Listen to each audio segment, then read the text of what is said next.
한번 따라서 하시기 바랍니다. 믿음으로 살면 얻는 복. 오늘은 이런 제목으로 말씀을 전하겠습니다. 오늘 읽은 성경 말씀에 보니까 제목이 붙었는데, 오늘 본문 말씀 앞에 보면 성전에 올라가는 노래, 그렇게 제목이 붙었습니다. 이 말씀은 무슨 말씀이냐면, 이스라엘 백성들은 절기가 되면 남자들이 성전에 올라가서 하나님 앞에 제사를 드렸습니다. 근데 이제 제사를 드리러 올라가면서 부르는 찬송가 가운데 하나가 바로 이 찬송이다, 그런 말씀입니다.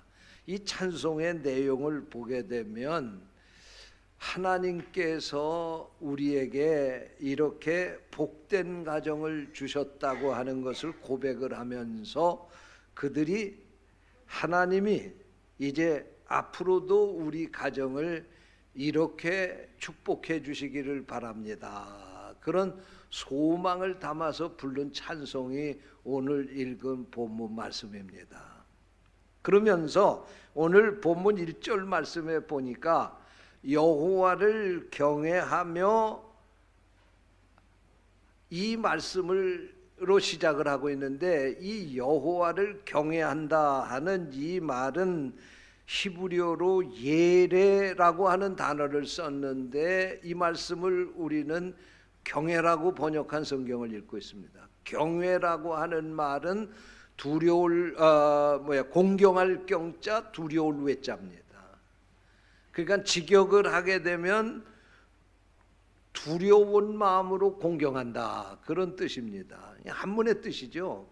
근데 이제 이 말을 더 쉽게 하면, 이것은 하나님이 두려워서 우리를 심판하시고 하나님이 우리를 책망하셔서 하나님 앞에 피하고 싶어서 어쩔 수 없이 그렇게 가지고 있는 두려움이 아닙니다.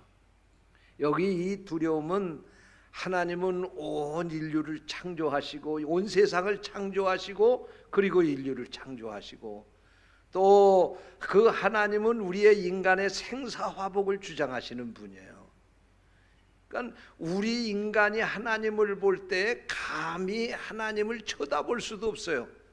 하나님하고 감히 우리하고는 상대할 거리가 아니기 때문에, 우리가 상상할 수 있는 그 이상의 놀라운 분, 그 이상의 우리 인간의 모든 것을 주장하시고 역사하시는 분이기 때문에, 그 하나님을 가까이 하고 그 하나님에게 복을 받아야 우리가 이 세상에서 살면서 행복하게 살 수 있기 때문에, 바로 그러한 대단하신 하나님, 뛰어나신 하나님, 인류의 모든 상 가운데 주관자가 되시고 역사자가 되시는 바로 그 하나님을 우리가 감히 쉽게 볼 수 없고, 무겁게 그분을 바라보고 그분을 존경하는 마음으로, 숭배하는 마음으로 바라보면서 그를 따라간다 하는 이 말씀이 경외라고 하는 것의 뜻입니다.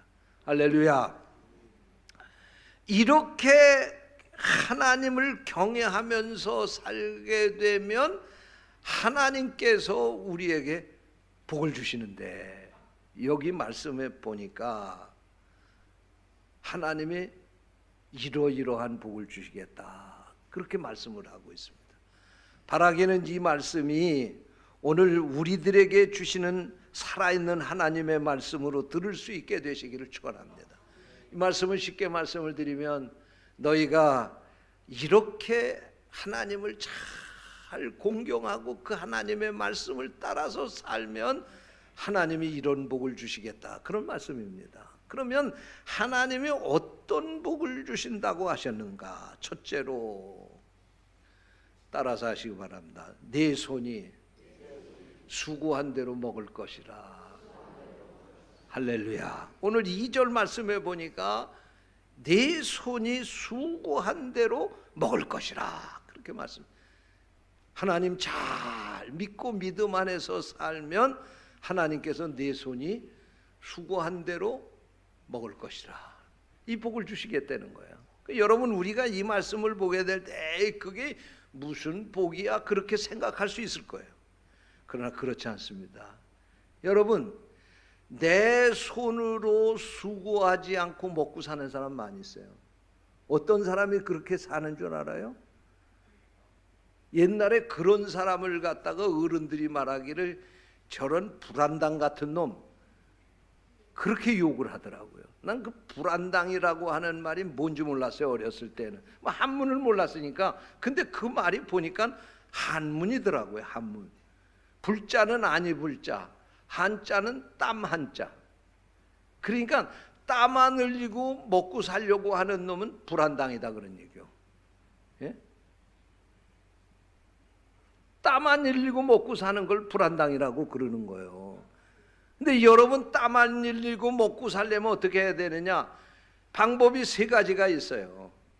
하나는 뭐냐면 내가 죽도록 고생해도 다 뺏겨서 결과가 안 돌아오기 때문에 내가 땀 흘리고 아무리 수고해도 그 결과가 남이 다 뺏어가기 때문에 수고한 대로 먹고 살 수가 없는 거예요. 남한테 다 사기당하고 도둑질당하고 그러기 때문에. 두 번째로 어떤 경우가 있냐면 나쁜 짓 하는 사람들. 예? 나쁜 짓 하는 사람들, 도둑놈들 강도질하고 도둑질하고 사기치고 그러면 내가 수고하고 애써도 결과가 내게 돌아올 수가 없는 거예요. 세 번째로는 어떤 경우냐면 나는 수고하고 애쓰고 그런 거 없는데 남에게 빌어먹을 때, 남에게 얻어먹고 살 때, 그럴 땐 그건 내 손으로 수고해서 먹고 사는 게 아니에요. 바라기는 하나님께서 여러분이 수고한 대로 여러분에게 풍성한 결실을 주시기를 축원합니다. 네 손이 수고한 대로 먹고 산다고 하는 게 축복입니다.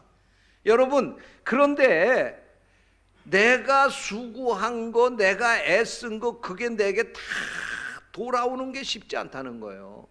그래서 성경에 시편 127편 2절에 뭐라고 말씀을 하셨냐면 너희가 일찍 일어나고 늦게 누우며 수고의 떡을 먹음이 헛되도다, 그렇게 말씀했어요.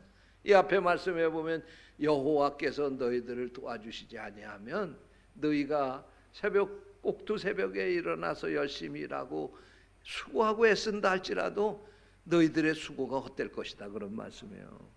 여러분, 내가 수고하고 애쓰는 것, 그 결과 가지고 사는 거 하나님의 축복인 줄로 믿으시기를 바랍니다. 그래서 전도서 3장 13절 말씀에 보니까 사람마다 먹고 마시는 것과 수고함으로 낙을 누리는 것이 하나님의 선물인 줄을 또한 내가 알았도다, 그렇게 전도자가 고백을 하는 것을 볼 수가 있어요. 내가 수고하고 애써서 그 결실을 가지고 사는 거, 이게 내 마음대로 되는 게 아니고 하나님의 선물이라는 거예요. 하나님의 축복이라는 거예요.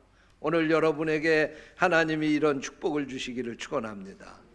둘째로 오늘 여기 말씀에 보니까 여호와를 경외하며, 다시 말하면 믿음으로 사는 자에게 하나님이 복을 주시는데 가정에 복을 주시겠다고 그랬어요. 오늘 3절 말씀에 보니까 네 집 내 실에 있는 네 아내는 결실한 포도나무 같으며 네 상에 둘린 자식은 어린 감람나무 같으리로다. 여러분, 성경에 보면요, 이 성지에서는요 포도나무와 감람나무가 제일 귀한 나무들입니다. 이 나무가 가장 좋은 나무입니다. 그런데 하나님께서 오늘 우리들이 믿음 안에서 바르게 잘 살면 우리 가정에 포도나무에 풍성한 열매를 맺은 것과 같은 축복, 감람나무와 같은 축복을 주시겠다, 그렇게 약속을 하셨습니다.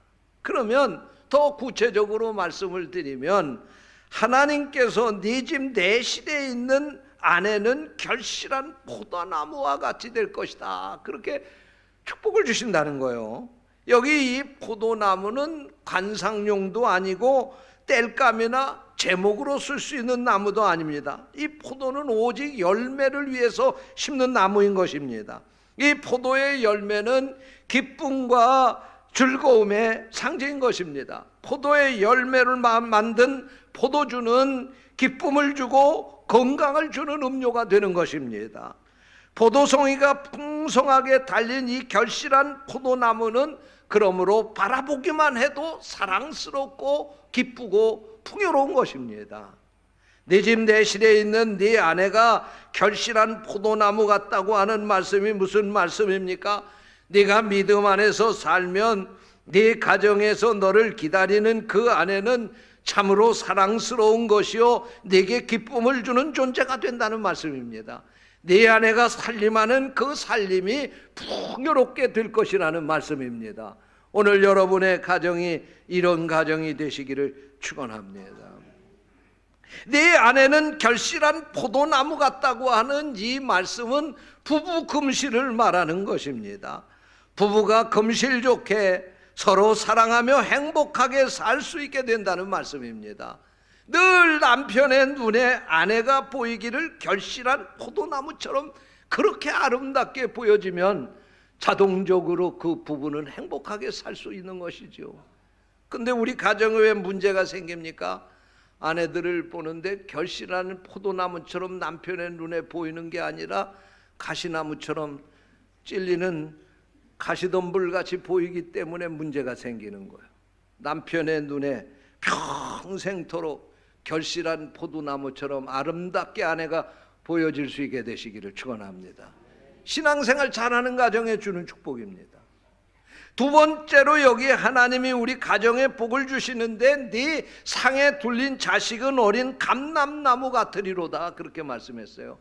여러분, 이 감람나무는 나뭇결이 좋아서 가구를 만드는 데 쓰는 나무입니다.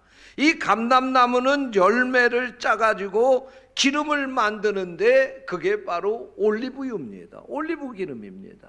감람나무가 올리브 트리죠. 영어로 올리브 트리라고 하지 않습니까?